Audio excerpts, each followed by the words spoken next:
কবে জানাও ছিল না, আল্লাহ নসিবে রাখছে তাই হয়েছে। আচ্ছা, এর চেয়ে বড় কিছু আর কি বলবো। খুশি আপনি? অনেক।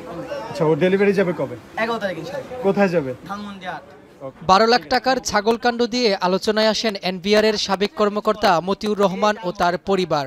এক ছাগলকাণ্ডেই বেরিয়ে আসে তার বিলাসী জীবনযাপন, কোটি কোটি টাকা, দুর্নীতি আর অনিয়মের নানা তথ্য। এনবিআরের সাবেক এই কর্মকর্তার স্ত্রী সন্তান ছাড়াও শ্যালক শ্যালিকা, ভাই ও আত্মীয় স্বজনের নামে বেনামে সম্পদের তথ্য পায় দুদক। 2004 সাল থেকে 2021 সাল পর্যন্ত মোট 4 বার মতিউরের বিরুদ্ধে অবৈধ সম্পদের অনুসন্ধান করেছিল দুদক। দুর্নীতির অভিযোগে গত 6 জানুয়ারি 124 কোটি টাকা সম্পদ গোপনের অভিযোগে তাদের বিরুদ্ধে মামলা করে দুদক। মঙ্গলবার রাতে স্ত্রীসহ ডিবির হাতে গ্রেপ্তার হন ছাগলকাণ্ডে আলোচিত এই কর্মকর্তা। এ সময় তার কাছ থেকে অবৈধ অস্ত্র ও 24 রাউন্ড গুলি উদ্ধার করে পুলিশ। পরে ভাটারা থানার অস্ত্র আইনের মামলায় 10 দিনের রিমান্ড চেয়ে ঢাকার আদালতে তোলা হলে তাকে 3 দিনের রিমান্ড দিয়েছেন আদালত।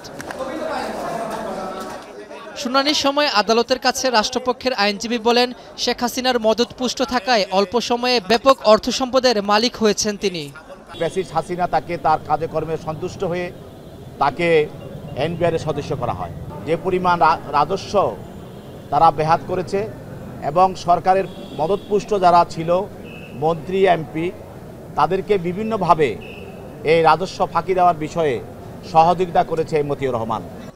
আদালতে আত্মপক্ষ সমর্থনে মতিউর রহমান বলেন, ছাগলকাণ্ড দিয়ে আমাকে ফাঁসিয়েছে আওয়ামী লীগ সরকার, ছাগলকাণ্ড আমার পাপ। যখন উনি এই গুলি ক্রয় করছেন তখন একটা গুলি টেস্ট করেছেন, ওই যে টেস্টের ওইটা একটা জিডি করতে হয় নিয়ম, সেটা উনি ভুলে করেনি। উনি বলছেন যদি ওটা টেস্ট করা হয় তাহলে এটা প্রমাণিত হবে যে ওইটা একটা মিসফায়ার ছিল টেস্ট করার জন্য।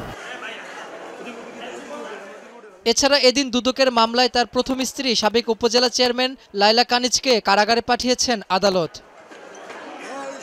রাব্বি হোসেন, এখন, ঢাকা।